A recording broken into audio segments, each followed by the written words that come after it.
இது இனிதுங்க. இன்றைக்கி சமையல் தாங்க, சண்டே சமையல் தாங்க. இன்றைக்கி வந்து ப விரால் மீன் வாங்கிட்டு வந்திருக்காங்க, நெத்திலி மீன் வாங்கிட்டு வந்திருக்காங்க. நான் மாங்காய் போட்டு விரால் மீன் தலை வால் அப்புறம் நெத்திலி மீன் போட்டு குழம்பு வைக்க போகிறேங்க. விரால் மீன் பீஸுக்கு பாருங்கள் மசாலா போட்டு வச்சுருக்கேங்க. அதில் நான் புளி தண்ணி கொஞ்சம் ஊற்றி பிசைகிறேங்க. தண்ணி ஊற்றாமல் நம்ம குழம்பு ஊற வச்சுருக்கோம் இல்லைங்களா, அந்த புளியை கொஞ்சம் கரைச்சி தண்ணி, அது ரொம்ப டேஸ்ட்டாக இருக்குங்க. நாட்டு மீனுக்கு எல்லா மீனுக்குமே கொஞ்சம் லெமன் புழிவாங்க. நான் புளி தண்ணி தாங்க ஊற்றுவேன், ரொம்ப நல்லாயிருக்குங்க.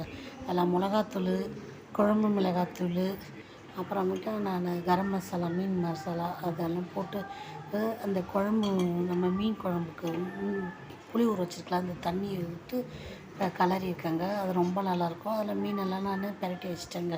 அதை நல்லா ஊறட்டோன்னே இப்போ அந்த தலைவால் வச்சுருந்தேன் இல்லைங்களா, விராலுடையது, அப்புறம் நெத்திலி மீன், மாங்காய் எல்லாம் போட்டு குழம்பு வச்சுட்டேங்க.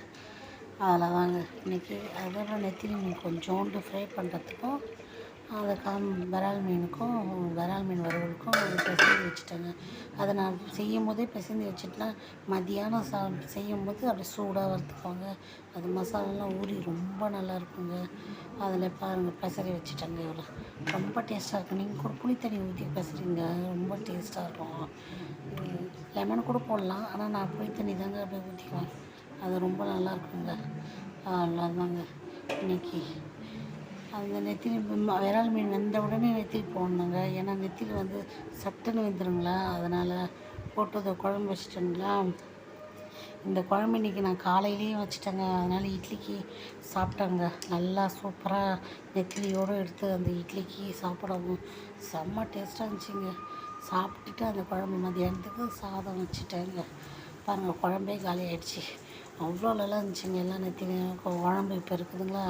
மதியானம் சாதம் வடித்து தயிர் தாளிச்சிட்டு அந்த துண்டெல்லாம் வறுத்துட்டு நெத்திலி மீன் எடுப்பு பசரி வச்ச பாருங்கள், அதையும் 2 மணிக்காக வறுத்துட்டாங்க சூடாக. இப்போ தாங்க பசியை எடுத்துச்சு. காலைல நல்லா மீன் குழம்பு சூடாகவும் இட்லியும் நல்லா சாப்பிட்டாங்க. குழம்பு அவ்வளோ நல்லா டேஸ்ட்டாக இருந்துச்சுங்க. இப்போ பாருங்கள் அந்த நெத்திலி மீனும் அப்படியே லைட்டாக 2 நிமிஷம் தாங்க சூப்பராக இருந்துச்சுங்க. நெத்திலியும் ரொம்ப நல்லா இருந்துச்சுங்க. இன்றைக்கி இது அவ்வளோதாங்க எங்கள் வீட்டில் சண்டே சமையல். உங்கள் வீட்டில் என்னங்க சொல்லுங்கள். சப்ஸ்கிரைப் பண்ணுங்கள், லைக் பண்ணுங்கள், ஷேர் பண்ணுங்கள். யாரும் சப்ஸ்கிரைப் பண்ண மாட்டேங்க. சப்ஸ்கிரைப் பண்ணால் தானே. இதாங்க இன்றைக்கி எங்கள் வீட்டு சமையல்.